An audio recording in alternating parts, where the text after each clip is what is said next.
கடந்த 5 ஆண்டுகளில் 12,931 திருக்கோவில்களில் 8,100 கோடி ரூபாய் மதிப்பீட்டிலான திருப்பணிகள் மேற்கொள்ளப்பட்டு 4,180 திருக்கோவில்களில் திருக்குட முழக்குகள் நடத்தப்பட்டுள்ளன. 1000 ஆண்டுகள் பழமையான திருக்கோவில்களை புனரமைத்து பாதுகாத்திடும் வகையில் கடந்த 4 ஆண்டுகளில் அரசு நிதி 425 கோடி ரூபாய் ஒதுக்கீடு செய்யப்பட்டு இதுவரை 84 திருக்கோவில்களில் திருக்குடமுழக்குகள் நிறைவு பெற்றுள்ளன. மேலும் ஒருங்கிணைந்த பெருந்திட்ட வரைவின் கீழ் மாஸ்டர் பிளான் திருச்செந்தூர், சமயபுரம், பழனி உள்ளிட்ட 19 முக்கிய திருக்கோவில்களில் 1,770 கோடி ரூபாய் மதிப்பீட்டில் திருப்பணிகள் மற்றும் அடிப்படை வசதிகள் நடைபெற்று வருகின்றன. இந்த அரசு பொறுப்பேற்ற பின் எடுக்கப்பட்ட தொடர் முயற்சிகள் காரணமாக 1048 திருக்கோயில்களுக்கு சொந்தமான 8,363 கோடி ரூபாய் மதிப்பிலான 8,111 ஏக்கர் நிலங்கள் ஆக்கிரமிப்பாளர்களின் பிடியிலிருந்து மீட்கப்பட்டுள்ளன. இந்த அரசு பொறுப்பேற்ற பின் நவீன நில அளவை கருவிகளின் மூலம் 2,34,715 ஏக்கர் திருக்கோவில் நிலங்கள் அளவீடு செய்யப்பட்டு திருக்கோவில் சொத்துக்கள் பாதுகாக்கப்பட்டுள்ளன. போதிய நிதி வசதி இல்லாத 19,000 திருக்கோவில்களுக்கு வைப்பு நிதி ஏற்படுத்தப்பட்டு குருகால பூஜைகள் நடைபெற்று வருகின்றன.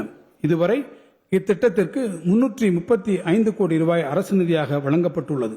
திருக்கோவில் அர்ச்சகர்களுக்கு முதன்முறையாக மாதந்தோறும் 1,500 ரூபாய் ஊக்கத்தொகையாக வழங்கப்பட்டு வருவதோடு அவர்களின் குழந்தைகளின் உயர்கல்விக்காக இதுவரை 1,500 மாணவ மாணவியர்களுக்கு கல்வி உதவித் தொகையாக தலா 10,000 ரூபாய் வழங்கப்பட்டுள்ளது.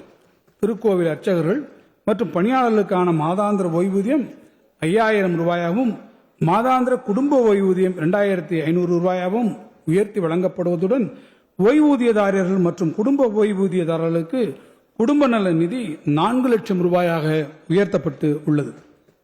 தஞ்சை மாவட்டம் கும்பகோணம் துக்காட்சி அருள்மிகு ஆபத்சகாயேஸ்வரர் திருக்கோயிலுக்கு மரபு சார்ந்த கட்டடக்கலையினை பாதுகாக்கும் பொருட்டு நவீன அறிவியல் உதவியுடன் பழமை மாறாமல் திருக்கோயிலை புனரமைத்ததற்காக கலாச்சாரிய பாரம்பரிய யுனெஸ்கோ ஏசியா பசிபிக் விருது அறிவிக்கப்பட்டுள்ளது. சுற்றுலா 2024 ஆண்டில் 30.68 கோடி உள்நாட்டு சுற்றுலா பயணிகள் மற்றும் 11.6 லட்சம் பன்னாட்டு பயணிகள் வருகை என மொத்தம் 30.79 கோடி எண்ணிக்கையுடன் சுற்றுலாத்துறையில் நாட்டிலேயே தமிழ்நாடு 2வது இடத்தில் உள்ளது. பொருளாதார வளர்ச்சியில் சுற்றுலாத்துறை அளிக்கக்கூடிய பெரும் பங்களிப்பை நன்கு உணர்ந்துள்ள இந்த அரசு இத்துறையில் தனியார் துறை முதலீடுகளை ஈர்த்திடவும் வேலைவாய்ப்புகளை பெருக்கிடவும் புதிய சுற்றுலா கொள்கையை வெளியிட்டது. அண்மையில் மாமல்லபுரத்தில் நடைபெற்ற உலகளாவிய சுற்றுலா மாநாட்டில் 22,794 கோடி ரூபாய் முதலீடு செய்திட 127 முன்னணி நிறுவனங்களுடன் புரிந்துணர்வு ஒப்பந்தங்கள் மேற்கொள்ளப்பட்டுள்ளன. கடந்த ஆண்டு தமிழ்நாடு மருத்துவ மதிப்பு பயண உச்சி மாநாடு இந்த அரசின் பங்களிப்புடன் வெற்றிகரமாக நடைபெற்றது. தமிழ்நாட்டில் அதிகம் அறியப்படாத 22 சுற்றுலா தலங்களை மேம்படுத்த 100 கோடி ரூபாய் ஒதுக்கீடு செய்யப்பட்டு அதற்கான பணிகள் நடைபெற்று வருகின்றன. மயிலாடுதுறை மாவட்டத்தில் உள்ள புராதன நகரமான பூம்புகார் 24 கோடி ரூபாய் செலவில் புதுப்பிக்கப்பட்டுள்ளது. மாமல்லபுரத்திற்கு வருகின்ற சுற்றுலா பயணிகளுக்கு தேவையான அடிப்படை வசதிகளை மேம்படுத்த முதலாக மாமல்லபுரத்தில் சிறப்பு பகுதி மேம்பாட்டு ஆணையம் அமைத்து அதன் மூலமாக 100 கோடி ரூபாய் மதிப்பீட்டில் நவீன சுற்றுலா உள்கட்டமைப்பு வசதிகள் ஏற்படுத்தப்படும் என்று மாண்புமிகு முதலமைச்சர் அவர்கள் அறிவித்துள்ளார். இதற்கான நடவடிக்கைகள் விரைவில் தொடங்கப்படும். கன்னியாகுமரியில் கடற்கரை முகப்பு பகுதி மேம்பாட்டு பணிகளை சிறப்பாக மேற்கொண்டதற்காகவும் நீலகிரி மாவட்டம் உள்ளாடாம், கோயம்புத்தூர் மாவட்டம் வேட்டைக்காரன்புதூர் ஆகியவை சிறந்த சுற்றுலா கிராமங்களாக தேர்ந்தெடுக்கப்பட்டதற்காகவும் ஒன்றிய அரசின் விருதுகள் 2023 ஆண்டில் பெறப்பட்டுள்ளன. கன்னியாகுமரியில் ஐயன் திருவள்ளுவரின் சிலை மற்றும் விவேகானந்தர் பாறை ஆகியவற்றை இணைக்கும் கண்ணாடி இலை பாலத்தினை கடந்த ஆண்டு நமது மாண்புமிகு முதலமைச்சர் அவர்கள் திறந்து வைத்தார். சுற்றுலா பயணிகளிடையே பெரும் வரவேற்பை பெற்ற இக்கண்ணாடி இலை பாலத்தினால் கடந்த ஆண்டில் மட்டும் சுற்றுலா பயணிகளின் வருகை 43% அதிகரித்துள்ளது. இந்த இடைக்கால வரவு செலவு திட்ட மதிப்பீடுகளில் சுற்றுலாத்துறைக்கு 1,394 கோடி ரூபாய் ஒதுக்கீடு செய்யப்பட்டுள்ளது.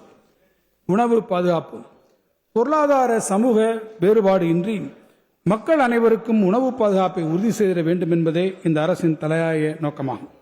அதை நிறைவேற்றும் வகையில் தமிழ்நாட்டின் அனைவருக்குமான பொது விநியோக திட்டம் சிறப்பாக செயல்படுத்தப்பட்டு வருகிறது.